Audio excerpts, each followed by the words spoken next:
Yo, what's going on everybody? Craig here from the Speed Shed, just starting out on YouTube.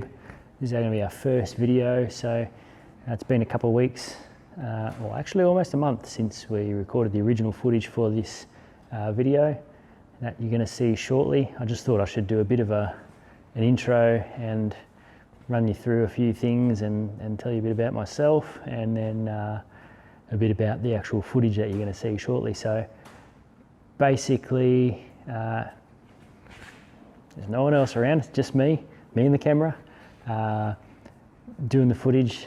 It's a bit of an awkward sort of thing. It's definitely not natural, that's for sure. So to say I wasn't nervous and probably that I'm still not nervous would be a bit of a lie. So still a little bit strange and a little bit daunting talking to a camera and that sort of a thing. So hopefully with a bit of time and a bit of practice that gets a little bit better, and we'll see what happens. So basically I guess the idea for the channel is to follow myself. I'm a boat enthusiast. I do like cars and bikes and four-wheel drives and that sort of thing as well, so there'll be a little bit of that on the channel as well, but I guess the main thing is boats and that sort of thing, which is my passion. And I suppose follow myself to events and things like that, and then a bit of a rundown on the boat as I do things to it. So as you can see, we've got a motor here out of the boat. The footage that you're about to see I did here probably about a month ago. We've pulled the motor out of the boat and that sort of thing, so you'll see that coming in a little bit for the next installment, I suppose, the next video. So anyway, I think that's probably about all I need to give you a bit of a rundown. Oh no, actually there's a couple of things I need to tidy up. One, I say we a lot. That's I don't know, just a carryover from work. I do a bit of audio recording for work and that sort of thing, so I tend to say we as a company sort of thing. So when I mention we, I mean me. Pretty much I'm the only one that's done, well, 99% of the work on the boat. So often I'll say we, I mean me. So hopefully give it a bit of time and that'll all tidy up. But I guess the other thing is I tend to mumble. Maybe not so much maybe mumble, but I talk a bit quiet. That's just, I suppose, me being a little bit shy, I guess, nervous, whatever you want to call it. So forgive me. Again, hopefully a bit of time we'll be able to pick up on that and be able to move along a little bit and put out a bit of better content and a bit less nerves and things like that, and be a bit more enjoyable to watch. So watching it back, editing it, I was like, that's terrible, but I've already pulled the motor out of the boat, so I can't redo any of the footage. So bear with me, hopefully it's not too bad, and we'll get into it. Today we're going to be having a look at my 1981 15-foot 10 Everingham. So it's a 15-foot 10 long Everingham, also commonly referred to as a 16-foot boat. Often boats are measured in feet and inches rather than meters. So it was built 1981, Sackville North, which is on the Hawkesbury River, just north of Sydney, by Bert Everingham. So I picked it up in 2014. It was all white when I bought it, and I set about restoring it to its former glory. So it used to be the same colour scheme as this, the blue there, the white obviously on the deck as well, and then white on the hull with the blue stripes. Not quite as bright as it is now. It was a little bit darker colour, blue, but yeah, we decided to go to something a bit more bright, a bit more modern, and try and bring it into this century. So pretty old design of boat. You can see with the clinkered hull that we've got, it's a pretty Yeah, old design. It sort of harks back to when they were making boats out of timber, so they'd have timber planks which they'd nail and glue and that sort of thing to create the curves on the side of the boat. So it's a flat bottom boat, as you can see at the back here. Obviously the boat is flat. It does have a very, very slight curve right at the back, and it sort of shapes into a V as it goes forward. But it has those clinkered lines that follow all the way down the front. They're a pretty iconic hull shape in their day, still are, and obviously still fairly recognisable. But compared to modern boats, you can definitely tell that they are an older style of boat. Now, this sort of boat would commonly come with a V8 engine. It used to have a 350 Chev. Commonly Ford and Chev small blocks. You get the occasional Holden V8, but mostly Ford and Chev. Generally a boat this size will only have a small block in it. Some of the bigger ones do have a big block, but generally only smaller blocks in these. So it did have a 350 Chev. In its day it made high 400s in horsepower, and it was quick enough to scoot along around mid 80 mile an hour. We've since pulled that out. I was getting a little bit tired and decided we'd do something different and put in a FG Falcon motor. It's actually a naturally aspirated XR6 motor, came out of a 2012 FG XR6 that had done about 140,000 Ks from memory, so not that old. It was in pretty good condition. It had a hit in the front of the car when I bought the motor. Guy started it up, ran for me, that sort of thing, and so we put it in a trailer and took it home and set about the conversion. So obviously the biggest difference you can see from a naturally aspirated motor, we've got a 6-boost manifold, which I actually won through a competition at Golby's Parts up in Toowoomba. They were running a bit of a competition giving away a 6-boost manifold, and here we are, got a 6-boost manifold. So we were going to run a standard FG manifold before that with a J pipe, but pretty glad we ended up with the 6-boost manifold. It is an absolutely awesome bit of gear. It's got a 50mm Turbo Smart gate welded onto the outlet off the manifold. We're running just a China turbo, something we bought off eBay. It's supposedly a knockoff of a Borg Warner S366. How true that is or not, I'm not 100% sure, but that's what the ad said. So we went, that seems big enough, and we bought that and away we went. For what we're doing, it seems pretty competent. I've got a stainless 3.5-inch exhaust running off the back of the turbo here, which is pretty short, as you can see.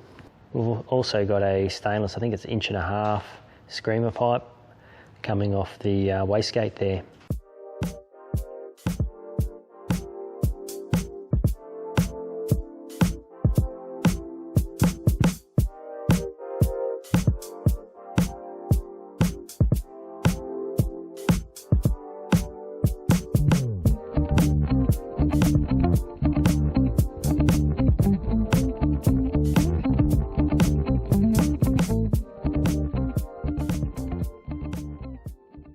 So starting on the intake side, we've got, well, coming out of the turbo, 2.5-inch piping going around into a, again, cheap water-to-air intercooler on the back there. We've got Golby's Parts silicon bends and joiners. We step up out of the intercooler into 2 3/4 here, which runs into a, I think it's 72mm ProFlow throttle body there. This thing is running a cable throttle because I didn't like the idea of using a drive-by-wire throttle pedal in a boat that gets pretty wet inside.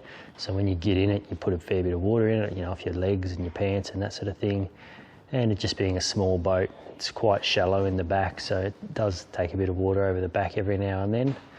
So having a wet pedal was not my idea of fun, so I chose to go for a cable throttle.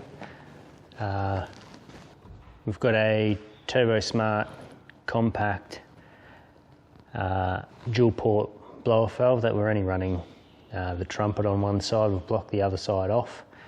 That's probably going to come off just for more dose, no other reason. We're running a factory FG intake manifold. For the power level that we were going to push, we figured that was probably the easiest and best option. Down here we're running a Haltech Elite 2500. We've used the factory FG loom and just pulled it apart and cut out anything that was unnecessary, and added some wires for sensors and things like that that we needed. And then we've used a Haltech plug and pin kit to plug it into the Haltech 2500. We're just running relays and a fuse block there just inside this little box here, which just keeps it out of the water. For fuel, we're running a Bosch 044 fuel pump and a Golby's cleanable stainless steel fuel filter. That feeds the Plasma Man rail, is feeding the Bosch 1000cc injectors. We've got a Turbo Smart FPR 800 reg, which then feeds back into the tank.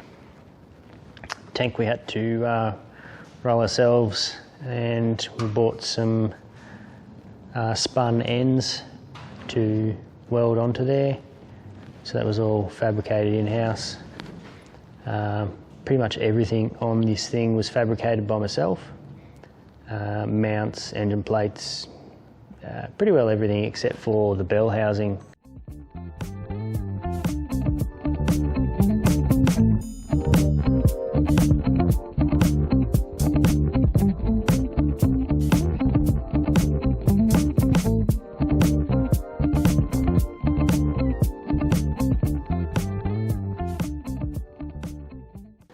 Now as we move around the front here, we've got a custom fiberglass and Kevlar bell housing, which is made by my old man.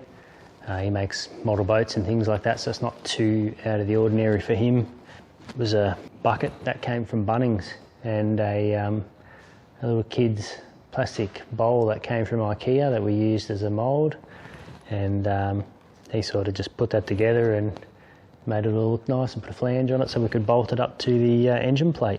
We've got what we call a jack shaft in a boat, which is essentially just a tail shaft, just a short version. It's got a slip joint, a couple of uni joints on it, and a couple of adapters that bolt onto the end of the crank and then onto the gearbox. In terms of driveline, it's all pretty much as it was when I had the Chev. Same gearbox, same drive shaft. I've just had to have a different adapter machined to fit the Barra.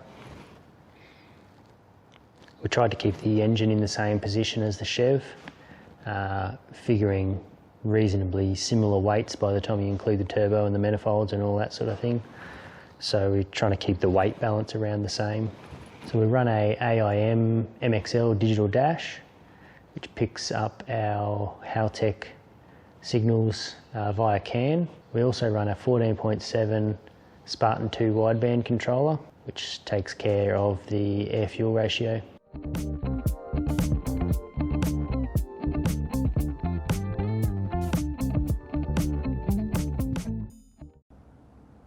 All right, well that pretty much wraps up this episode, so hopefully it wasn't too bad for you to watch. I did actually lose a bit of footage when I was doing that footage originally, so there's some more things that I did run through that I don't just have the footage of anymore, so I will endeavour to put that out in future episodes as I go through the boat and actually do things. So as you can see, I've got a bit of work to do. Sumps off. I'm sort of mocking up sump pans and things like that. I have a bit of an oiling issue when I race the boat, so that's going to be one of the things we'll be doing down the track. There's a few other things. We've had the bottom end off this, or undone, have a bit of a look at bearings and things like that, main caps out and that sort of stuff. So there's a fair bit of work to be done to it, and a fair bit of things that I would like to do to it as well. So it's going to be one of those things that I'll just follow along as I've got the coin and that sort of thing to do it. So I'm not a millionaire by any stretch of the imagination. So as I've got the money to do it, as I've got the time to do it, I've got a fair bit going on in my personal life sort of thing at the moment, and as in work and that sort of thing. So 2 little kids and that sort of thing. So it's difficult to find the time, but as I find time and do some things, I'll record it and put it out, and hopefully you guys come along for the ride. All right, well, that about wraps it up.